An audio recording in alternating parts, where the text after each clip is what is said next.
ఇప్పుడు ఎన్టీఆర్ గారితో పనిచేశారు, చంద్రబాబు గారితో పనిచేశారు, జగన్ గారితో పనిచేశారు. వీళ్ళ అంటే పనితీరు కానీ వాళ్ళ విజన్ కానీ ఏ విధంగా ఉంటుంది మేడం? అంటే ఎవరి పనితీరు ఎవరిది అనేది అప్పుడప్పుడు పరిస్థితులను బట్టి ఒక్కొక్క తీరులో రాజకీయంగా ఎవరైనా సరే డెవలప్మెంట్ ఏ మేనిఫెస్టో అయినా డెవలప్ చేయడానికే ఉంటుంది, ఏ నాయకుడైనా ఏ పార్టీ అయినా డెవలప్ చేయడానికనే ఉంటుంది, ఏ నాయకుడైనా కూడా ఒక ఏరియా ఈ రాష్ట్రాన్ని అభివృద్ధి చేయాలనే ఉంటుంది.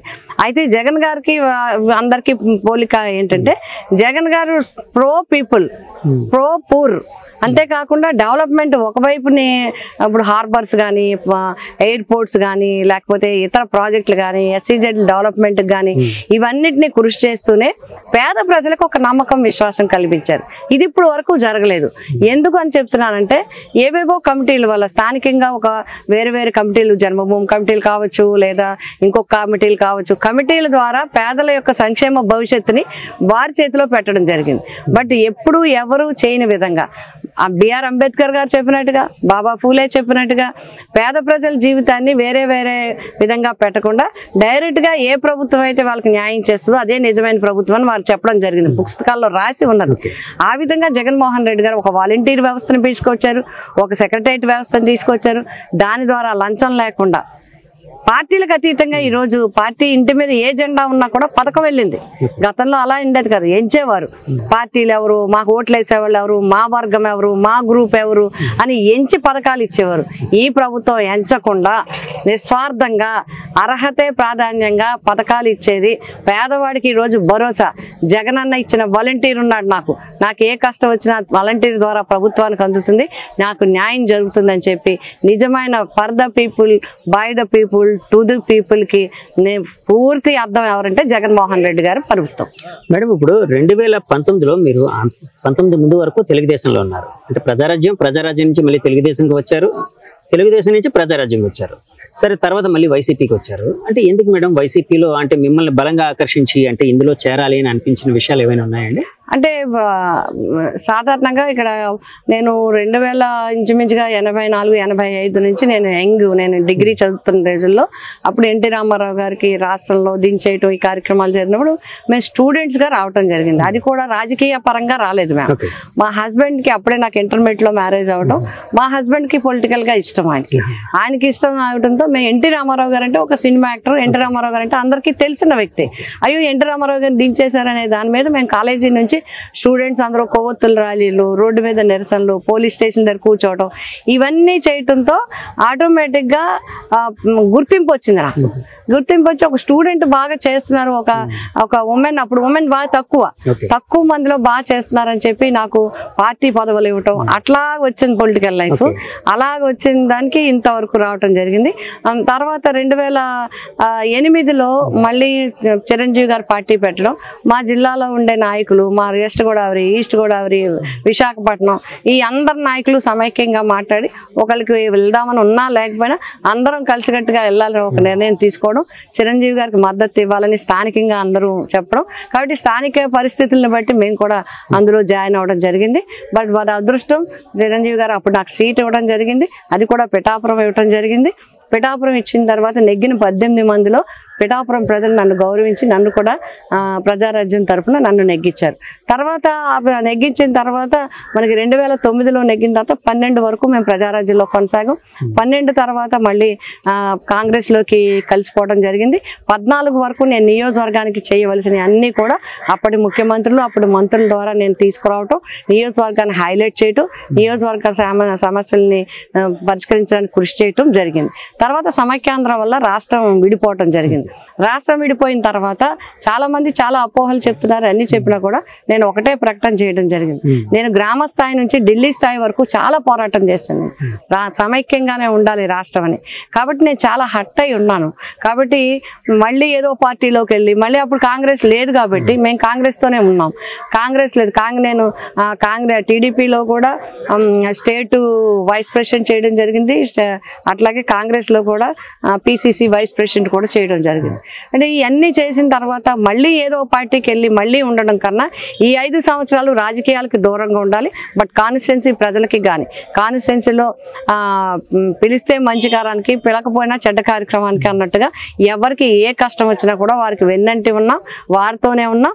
అందుకోసమే ప్రజలతో ఉన్న సత్సంబంధాలు చూసి ప్రజలకి నా మీద పిఠాపురం నియోజకవర్గంలోని కాకినాడ నియోజకవర్గంలో కాకినాడ పార్లమెంట్లో నాకు ప్రజలతో ఉన్న అనుబంధం చూసి జగన్మోహన్ రెడ్డి గారు తప్పకుండా పార్లమెంట్ ఒక మహిళకి ఇవ్వాలి. ఫస్ట్ టైం మహిళ పిఠాపురంకి ఫస్ట్ జిల్లా పరిషత్కి నేను ఫస్ట్ జిల్లా పరిషత్ ఉమెన్ జిల్లా పరిషత్ చైర్మన్, అట్లాగే పిఠాపురం నియోజకవర్గానికి ఫస్ట్ ఉమెన్ ఎమ్మెల్యే నేను, అట్లాగే కాకినాడ పార్లమెంట్ ఫస్ట్ ఉమెన్ ఇవ్వాలనుకుంటున్నాము అని చెప్పి వారు కూడా నాకు ఒక అవకాశం ఇస్తామని రమ్మన్నప్పుడు నేను కూడా జగన్మోహన్ రెడ్డి గారి యొక్క కార్యక్రమాలు వారి ఎజెండా అయిన తర్వాత వారితో కలవడం జరిగింది. వారు నాకు టికెట్ అనౌన్స్ చేయడం జరిగింది.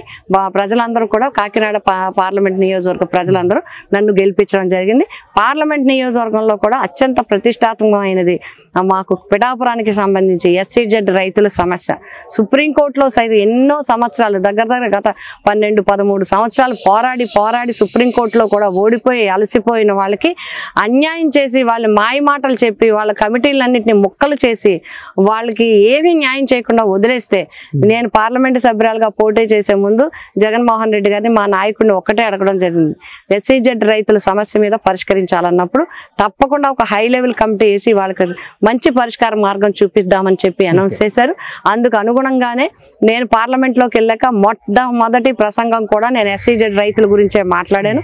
మరి ముఖ్యమంత్రి గారు కూడా మా Kurasala Kannababu X agriculture minister గారి ఆధ్వర్యంలో ఒక కమిటీ వేసి ఆ కమిటీ ద్వారా సుప్రీంకోర్టులో ఓడిపోయినప్పటికీ కూడా రైతులందరికీ 2000 ఎకరాలు వెనక్కిచ్చి 6 గ్రామాలని వాళ్ళకి తిరిగి ఇచ్చే విధంగా మంచి తీర్పు ఇచ్చారు ముఖ్యమంత్రి గారు.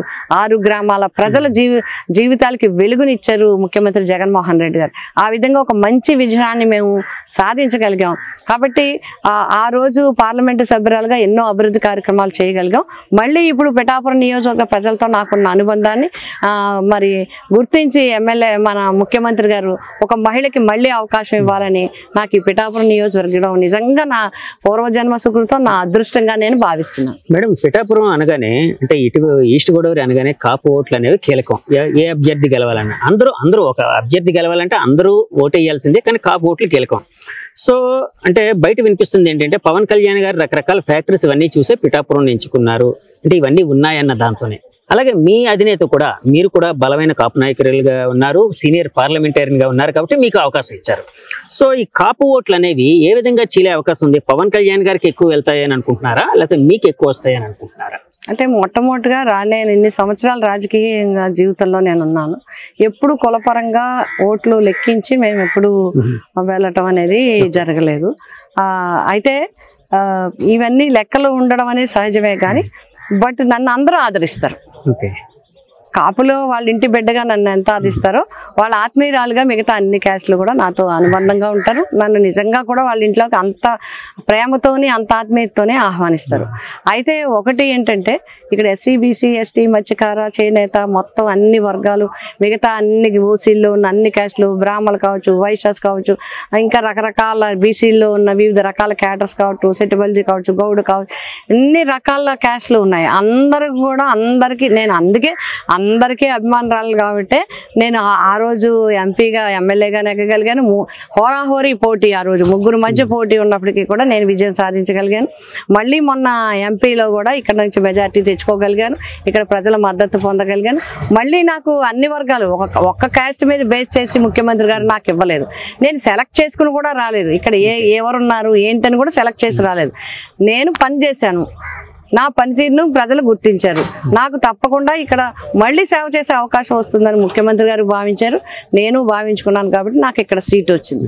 ఇంకా నాకు వస్తాయా లేదా ప్రత్యర్థికి వస్తాయా అనేది మనం ఆలోచన చేస్తే డెఫినెట్గా ఆయన కాపు వర్గానికి సంబంధించిన ఆయనైతే నేను కాపు ఆడబడుచుని, కాపు ఇంట పుట్టిన ఆడబిడ్డను. నేను కాబట్టి వాళ్ళు నన్ను కూడా ఆదరిస్తారు, వారు బిడ్డగా నన్ను ఆదరిస్తారు తప్పకుండా. అందరూ కూడా నేను కూడా మేము అందరినీ కోరేది ఏంటంటే తప్పకుండా పనిచేసేవారికి మాటలు చెప్పి వెళ్ళిపోయే వాళ్ళకి కాదు, మనతో ఉండేవాళ్ళు ఎవరు, మన మాట వింటనే పలికేవాళ్ళు ఎవరు, మన పిలిస్తే వచ్చి మనతో ఉండేవాళ్ళు ఎవరు, మన కష్ట నష్టాలు చూసిన వాళ్ళు ఎవరు, మన వీధి కానీ మన ఇంటి కానీ మన ఏరియా కానీ మన పరిస్థితులు తెలిసిన వాళ్ళు ఎవరు, నీరు రాకపోతే వెంటనే నీరు ఇప్పించేవాడు ఎవరు, రైతుకి ఏదైనా ఇష్టం ఉంటే కలిసేది ఎవరు అనేదే చూసుకుంటారు ప్రజలు అనేది నా నమ్మకం. ఎందుకంటే ప్రజలకు అందరూ పిఠాపురం నియోజకవర్గం అత్యంత రైతాంగం ఉన్న ప్రాంతం ఇది. ప్రతిసారి నీటికి ఇబ్బంది ఉంటుంది, పిలిస్తే వెంటనే పలకాలి, వెంటనే రావాల్సిన చేనేత కార్మికులు కావచ్చు, మత్స్యకారులు కావచ్చు, ఫార్మర్స్ కావచ్చు, రజకులు కావచ్చు, గౌడాస్ కావచ్చు, కాపులు కావచ్చు. కాపులు కూడా అందరూ కూడా మిడిల్ క్లాస్లో ఉన్నవాళ్ళు, వాళ్ళకి ఎన్నో ఇబ్బందులు ఉంటాయి, ఎన్నో సమస్యలు ఉంటాయి. అన్నిటికీ ఎవరు అందుబాటులో ఉన్నారనేది చూసుకుంటారని నా అభిప్రాయం. అన్ని వర్గాలు నన్ను ఆదరిస్తారనే సంపూర్ణ విశ్వాసం నాకుంది. మేడం, ముద్రగడ గారు అంటే ప్రముఖ కాపు నాయకుడు, ఒక కాపుల కోసం పోరాడిన వ్యక్తి, అలాగే సీనియర్ పార్లమెంట్ నాయకుడు. సో ఆయన వైసీపీలో చేరడాన్ని ఏ విధంగా చూడాలంటారు? ఆయన కూడా కాపు ఉద్యమాన్ని చేశారు. అయితే ముఖ్యంగా ఆయన చూసింది మిగతా పార్టీలని. ఆయన ఎందుకంటే చాలా పెద్ద వ్యక్తి, చాలా ఆలోచన చేయగల వ్యక్తి, అన్నింటినీ అంచనా చేయగల వ్యక్తి. ఆయన చాలా సీనియర్ నాయకుడు, వాళ్ళ నాన్నగారి దగ్గర నుంచి కూడా చేసిన వ్యక్తి. మంత్రిగా, ఎమ్మెల్యేగా, పార్లమెంట్ సభ్యులుగా అన్ని రకాలుగా చేసిన అనుభవం ఉంది.